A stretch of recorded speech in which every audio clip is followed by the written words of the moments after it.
ఈ గుర్ల గ్రామంలో కానీ ఈ గుర్ల మండలంలో కానీ ఈరోజు ఇక్కడ ఉన్న ప్రత్యేక పరిస్థితులు చూస్తే ఇక్కడ ఉన్న ప్రత్యేక పరిస్థితులను గమనిస్తే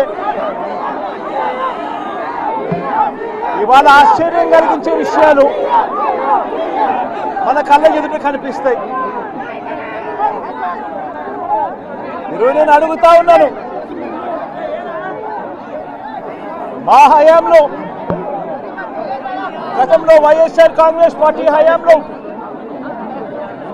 గ్రామ స్వరాజ్యం అన్నది తీసుకొస్తే ఆ గ్రామ స్వరాజ్యం ద్వారా గ్రామాలన్నీ కూడా సస్యశ్యామలంగా ఉన్న పరిస్థితులు ఆ రోజుల్లో కనిపిస్తూ ఉంటే ఈరోజు పరిస్థితులు ఏమిటి అనేది ఒక్కసారి గమనించమని కోరుతా ఉన్నాను.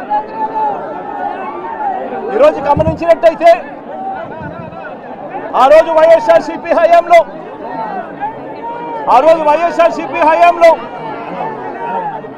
ఆ రోజు ఏ గ్రామంలోకి వెళ్ళినా కూడా ఆ గ్రామంలో సచివాలయాలు కనిపించేటివి,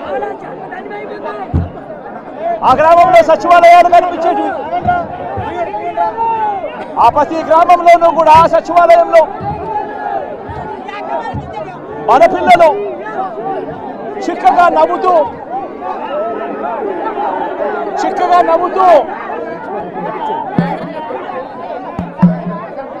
మన పిల్లలే ఉద్యోగాలు చేస్తూ వివిధ శాఖలకు సంబంధించిన పనులు చేసేవాళ్ళు. మన గ్రామంలోనే అక్కడే డిజిటల్ లైబ్రరీలు కల్పించేటివి, మన గ్రామంలోనే అక్కడే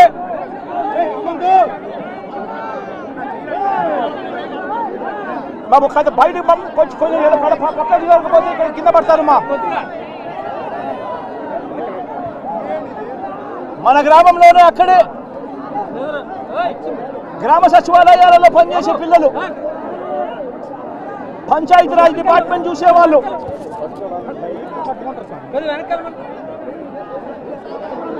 కూర్చోండి కూర్చోన్నా కూర్చో,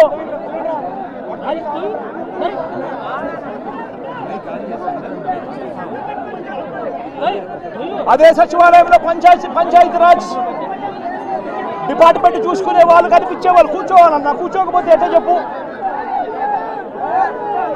అదే డిపార్ట్మెంట్ సచివాలయంలో ఎడ్యుకేషన్ డిపార్ట్మెంట్ చూసే వాళ్ళు కనిపించేవాళ్ళు. కాస్త మాట్లాడితే మీరు మాట్లాడకుండా గమ్మనుండగలరు మీరే వినపడతాయి.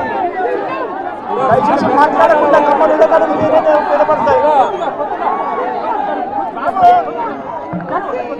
మాకు కొంచెం ఏమాత్రం నా మీద గౌరవం ఉన్నా దయచేసి మాట్లాడకుండా గమ్మనుంటే మనం మాట్లాడే మాటలు వినపడతాయి. దయచేసి వెనక్కి పోవాలి.